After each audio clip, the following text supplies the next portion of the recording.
My name is Courtney Beauchamp. I am a sophomore. I'm going to identify as a Uber, which is a mix of ethnicities, because my family has been here so long. Past national identity means a lot less to me than it does to other people. My family, since my great-grandparents essentially have been in the Upper Peninsula of Michigan. Like that's who we are more than anywhere else. Past that, my dad's side came from France. My mom's side came from Finland, Sweden, and Poland. Okay, I choose nation state. Okay, so I chose that one based on where I grew up because I will always consider that home. The people I grew up with will always consider it home. So everybody who's lived and grown up there will always think of it as home because just the kind of community we had. And I think everybody has that a little bit from where they were born and raised. But I think you should be proud of it because it really shapes who you are, being where you're from. You can move, you can be proud of somewhere else, you can call somewhere else home, but there's one true home, and that's this in your heart. I mean, there are some people that I'm sure would identify as that. If you can't think of one place where you grew up, that's kind of what you have, is you're a citizen of the world because you've grown up thinking of the world as your home. Like, everyone is going to have a slightly different national identity, and just because I think one is more valid for me and the places I've grown up in my experience, it doesn't mean others are invalid for other people in their experience. So growing up in the UP, there's certain values that come with it. If you see something that needs done, you do it. You help anybody and everybody in need. You take the values of your parents and your grandparents and you improve upon them.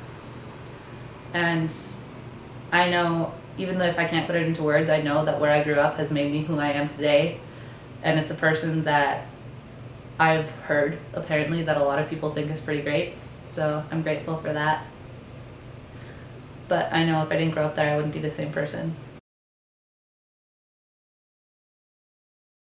I mean, they both have their merits. Legal citizenship, especially in this country, is important because, well, without going into politics, not having legal citizenship can prevent you from doing a lot of things. But substantive citizenship is important because you need to feel like you belong wherever you live, wherever you call home, even if it's just temporary.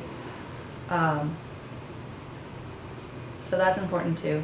It's why I always make an effort to be welcoming to everybody because you don't know what their story is, you don't know what they're going through. And I know if I were them, I'd want to feel welcomed. So I've had the privilege to talking to a lot of people who are very much involved with activism on campus about this topic. And one of the main problems that's going around is even if the students here are documented citizens, their families aren't.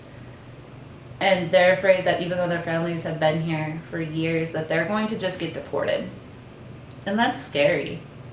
There are students here that are afraid they're going to get deported. They're afraid for their families. They're afraid for relations in their home country being upset if they're here as an international student because, like, if international relations are bad, you're not going to go study in that country. Like, I'm not going to go study in Russia. That's a terrible idea. I'm studying Russian. Not going to go study there. It's a terrible idea. But campus climate, yes, each side has a voice. One voice is just a lot stronger right now. And people can argue about that all they want, but one side needs support and one side needs coddling because they don't like that they're not the dominant voice on campus. And I'm not going to be one of the people coddling. And that's how I feel about this.